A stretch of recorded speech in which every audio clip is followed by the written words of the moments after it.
இந்த வண்டியோட கிரவுண்ட் கிளியரன்ஸ ரொம்பவே லார்ஜா இருக்கிற மாரி குடுத்துருக்காங்க. வண்டியோட ரியர் டிசைனும் டோட்டலாவே சேஞ்ச் பண்ணியிருக்காங்க. ஒரு ப்ராப்பரான எலகன்ட் வித் ஸ்ட்ராங்கான ரியர் டிசைன் இந்த புதிய அமேஸுக்கு குடுத்துருக்காங்க. பூட் டோரோட டிசைனும் டோட்டலாவே சேஞ்ச் பண்ணியிருக்காங்க. பார்க்கறதுக்கே மஸ்குலா இருக்கிற மாரி ஒரு கிளாஸியான பூட் டோர் டிசைன் இந்த வண்டிக்கு குடுத்துருக்காங்க. இந்த பூட் டோரோட எட்ஜஸ்ல பார்த்தோம்னா, ஒரு மைல்டான லிப் ஸ்பாய்லர் டிசைனும் குடுத்துருக்காங்க. இதுவும் பார்க்கறதுக்கு ரொம்பவே நல்லா இருக்கிற மாரி பண்ணியிருக்கிறாங்க. பார்க்கறதுக்கு பியூட்டிஃபுல்லா இருக்கிற மாரி ஒரு ஐகானிக் ரியர் வியூ டிசைன் இந்த அமேஸுக்கு குடுத்துருக்காங்க. ஷார்க் ஃபின் ஆண்டனா ஃபீச்சரும் இங்க அவைலபிளா இருக்குது. பேஸ் வேரியன்ட்ல இருந்தே இந்த ஃபீச்சர் அவைலபிளா இருக்கிற மாரி குடுத்துருக்காங்க.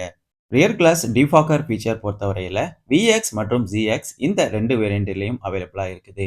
ஒரு ப்ராப்பரான ஹை மவுண்ட் எல்இடி ஸ்டாப் லைட்டும் இங்க பிளேஸ் பண்ணியிருக்கிறத நம்ம கிளியரா பார்க்க முடியும். கன்சியூமருக்கு ஒரு பெட்டரான ரியர் வியூ விசிபிலிட்டி கிடைக்கிற மாரி தான்